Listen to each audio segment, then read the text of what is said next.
Hello friends. Welcome back to Wonderfully Made Bible Stories for Children. I'm so glad you're here. Last time, King Joash saw that the temple of the Lord needed repairs. The people brought their gifts.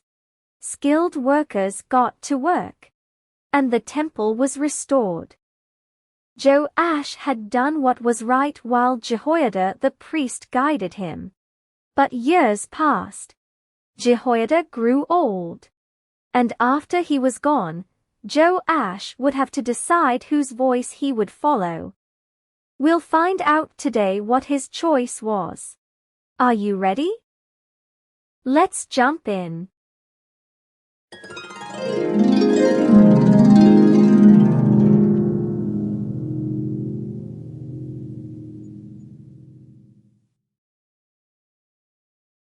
For many years, Jehoiada the priest had faithfully served the Lord.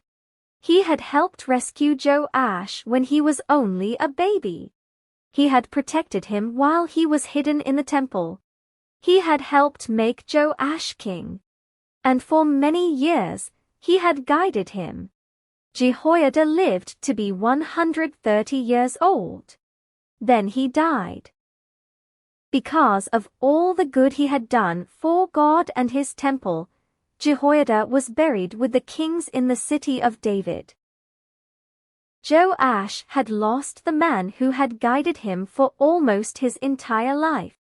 And soon, other voices began speaking to the king. Some of the leaders of Judah came to King Joash. They showed him great respect. But their advice did not lead him toward the Lord. Joash and the people began to turn away from the temple they had worked so hard to repair. Instead, they began worshipping idols. The same king who had once helped restore the temple was now turning away from the God who had protected him since he was a baby. But God did not simply leave his people without warning. He sent prophets to them. Again and again, the prophets warned the people to return to the Lord. But they would not listen. Then the Spirit of God came upon a man named Zechariah. Zechariah was the son of Jehoiada. The son of the very priest who had protected Joash, guided him and helped him become king. Zechariah stood before the people and warned them. He told them that they had disobeyed God's commands. They had turned away from God.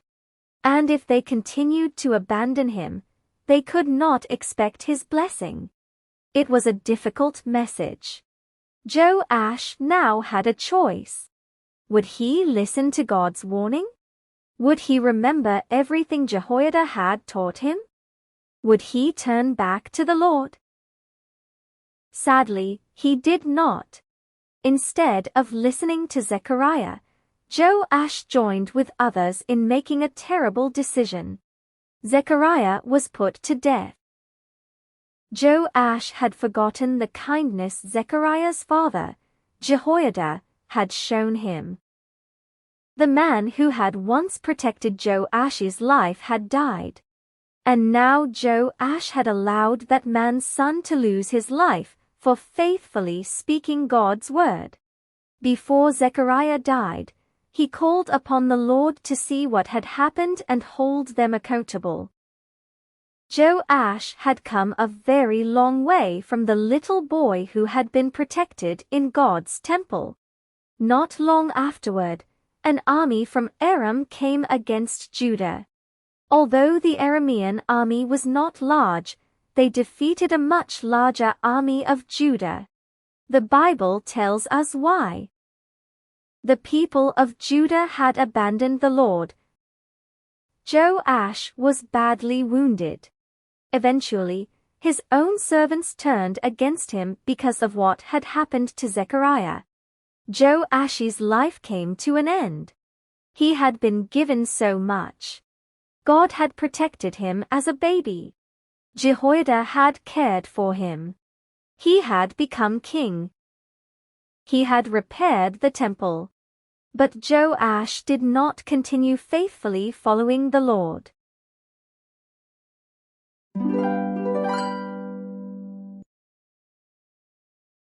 Let's think about today's story together.